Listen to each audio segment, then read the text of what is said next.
Всем привет! Третий сезон у нас, вторая неделя слияния. И в данном видео разберем команду на босса Изитариан через горение.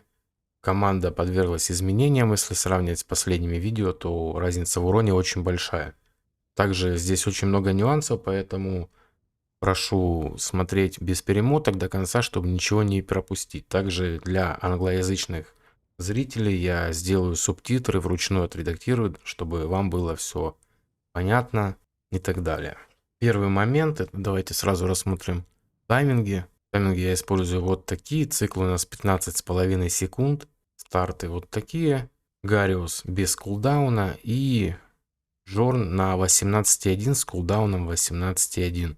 Чтобы при появлении дракончиков, когда они будут бафаться, он будет снимать с них баф атаки и баф защиты. Питомец также на 16,5 кулдаун, ну тут стандартный 18 и так стоит. Как раз в момент, когда будет появляться второй дракончик, он будет накладывать уже свои бафы.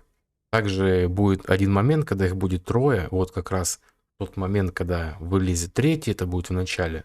Далее у нас их будет по два. Вот он также накинет стабильно свой баф. Также урон, который я смог нанести, почти 500. Но произошел один нюанс. Я когда апал питомца, я потерял атаку. Но у меня прокнул 6-й талант. Сразу же перейдем еще к одному нюансу. Это талант питомца сундук дикой охоты. Он работает на боссе Изитариане и также еще и на Мэнди. То есть, когда у нас дракончики умирают, мы получаем баф к атаке на 6%. До 3 стаков, это 18% атаки. Получается на дракончиках, на Мэнди с турельками и, кстати, на клановых боссах тоже он работает. Поэтому, если у вас этот талант есть, вам очень сильно повезло. Следующий нюанс это Гариус. Мы на нем должны собрать очень много защиты, и у него должно быть здоровье меньше, чем вообще у всех.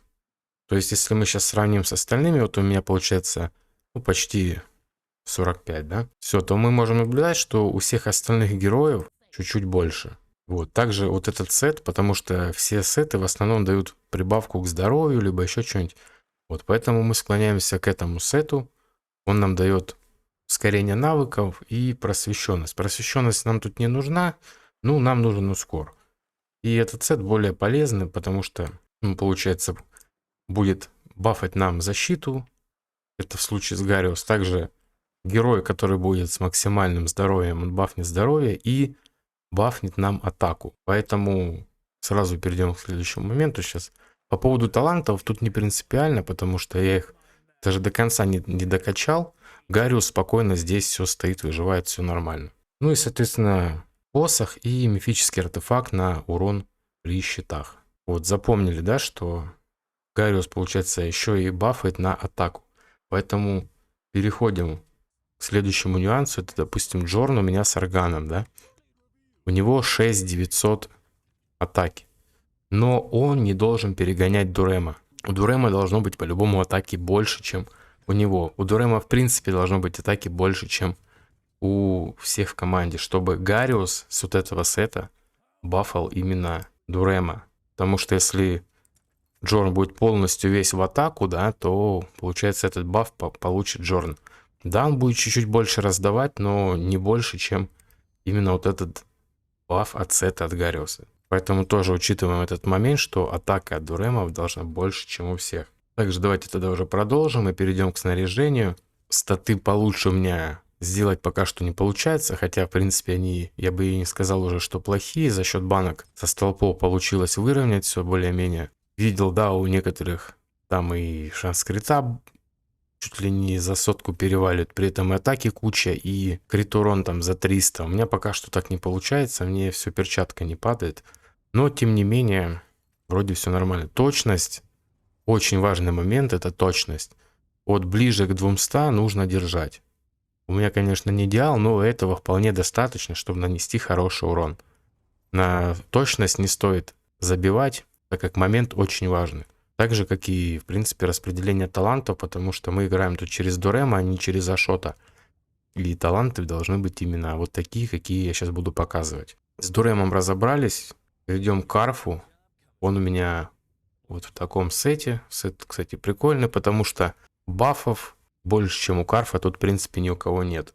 Чем больше у него бафов, как раз в момент ульты он еще и точно себя бафает, и получается лишний баф. Вот от каждого бафа он, получается, увеличивает атаку всей команде. Тоже точность 300, в принципе, хватает. Шанс крита, атака, крит урон тоже держим. Примерно на таком уровне. Артефакт у нас будет рога оленя. Таланты использую вот такие. Тоже очень важно именно такие таланты сделать, потому что разные пробовали. Именно при таком раскладе у нас урона больше. Далее сразу туда уже последний герой из горения. Это будет Бикс. Он у нас в сете кукольника, в разломе. Также заметил, что если шанс крита ему тоже держать нормальный, то урона в общем выходит больше. Ну, атаки много не получается. Также, так как он рар, когда у нас он синий, у него хп не так много, поэтому очень при его сборке сделать большой акцент, чтобы он не просел сильно по здоровью. Потому что у него может выходить его меньше, чем у Гариуса. Вот, поэтому тоже следим за здоровьем. Можно ущерб урону сделать больше ему хп, чтобы на него дракончики не агрились. Потому что дракончики агрятся на того, у кого меньше всех хп. Поэтому тоже очень важно отнеситесь к этому. Также по талантам использую вот такие. Тоже именно при именно такой сборке получилось нанести больше всего урона. Ну и точность, в принципе, что у Карфа, что у Бикса 300 с копеечкой, в принципе, хватает. Больше, думаю, смысла делать нету. Лучше уже сделать больше именно атакующих характеристик. И последний герой, которого я еще не показывал, это Джорн. Тут, в принципе, ничего сверхъестественного. Также точность 300, атаки максимально сколько можем выжать, но, как я уже сказал, не больше, чем у Дурема. И обгоняем также здоровье. Перчатку использую вот эту, пока он там атаку настакивает.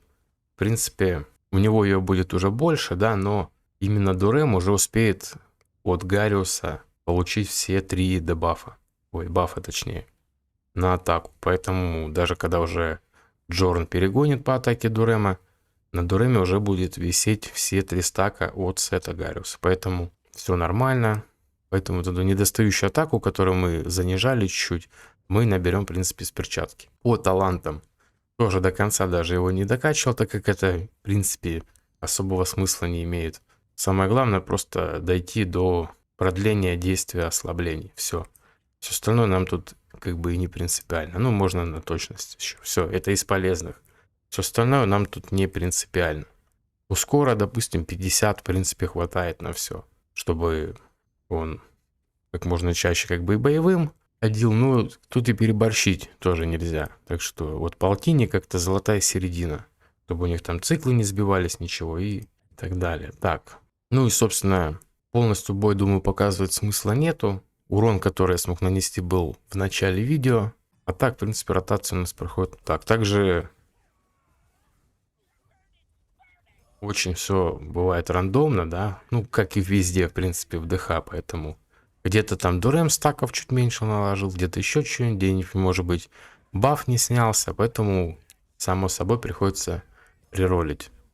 А так, в принципе, тот же Гариус стоит вообще, на удивление, очень-очень даже уверенно. Потому что Джорн снимает бафы, Джорн вешает штраф к атаке, и Гариус спокойно себе, в принципе, стоит. Код команды будет в описании. Желаю вам, возможно, даже переплюнуть мой урон. Делитесь своими результатами в телеграм-группе, либо в комментариях. Все это есть также в описании. Всем спасибо за просмотр. До скорых встреч. Всем пока.